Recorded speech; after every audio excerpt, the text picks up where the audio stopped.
Last day and start. विपक्षी दलों के गठबंधन INDIA की समन्वय समिति की बैठक पर न केवल इस गठजोड़ में शामिल घटक दलों की निगाह होगी, बल्कि आम जनता के साथ भाजपा के नेतृत्व वाले गठबंधन राजग की भी।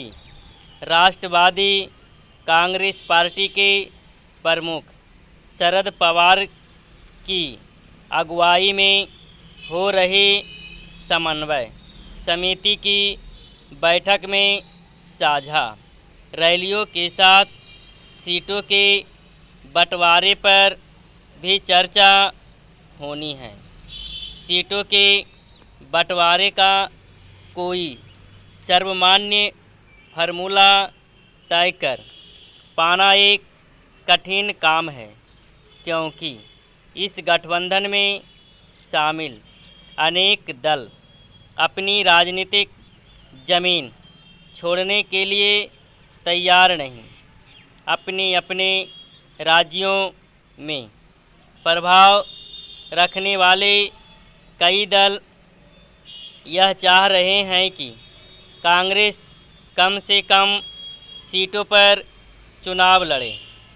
कुछ दलों ने तो यह सुझाव भी रखा है कि कांग्रेस को केवल उन 200 सीटों पर ही चुनाव लड़ना चाहिए जहां उसकी भाजपा से सीधी लड़ाई है।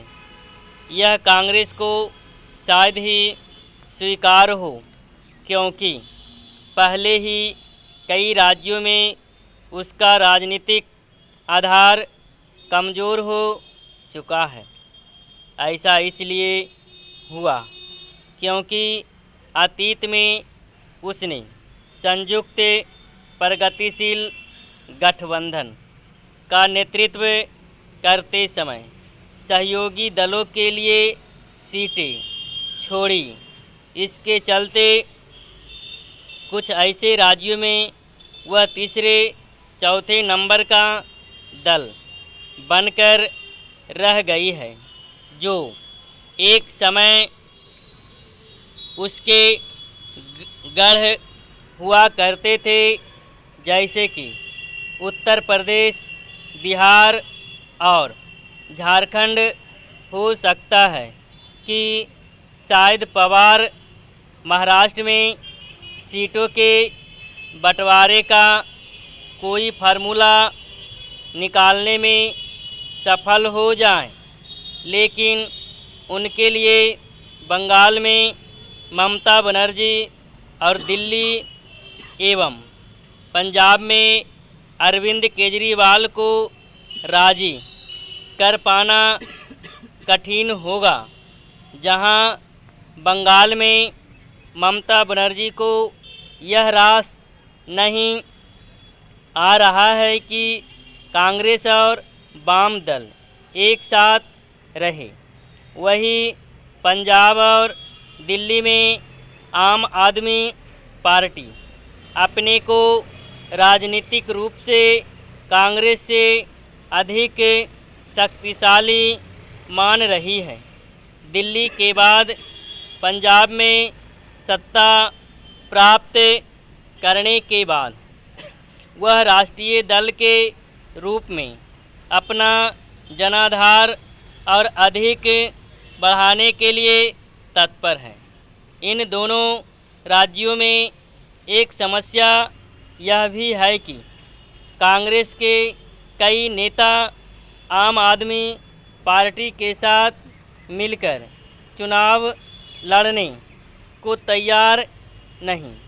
पंजाब के कुछ कांग्रेस नेताओं ने तो यह चेतावनी भी दी है कि यदि आम आदमी पार्टी के साथ मिलकर चुनाव लड़ने का फैसला होता है तो वे पार्टी छोड़ देंगे।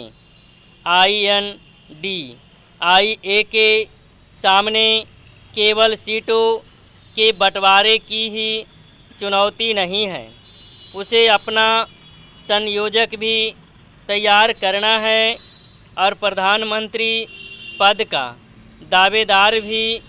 यह भी आसान काम नहीं, क्योंकि मुंबई की पिछली बैठक में संयोजक के लिए जो नाम आगे किए गए उन पर अन्य दलों के नेताओं ने वीटो लगा दिया। IA अभी तक अपना राजनीतिक और प्रशासनिक एजेंडा भी सामने नहीं रख सका है। वह अब तक यह बताने में असफल है कि यदि वह सत्ता में आया तो उसके विकास का मॉडल क्या होगा और वह किन नीतियों पर चलेगा। समाप्त।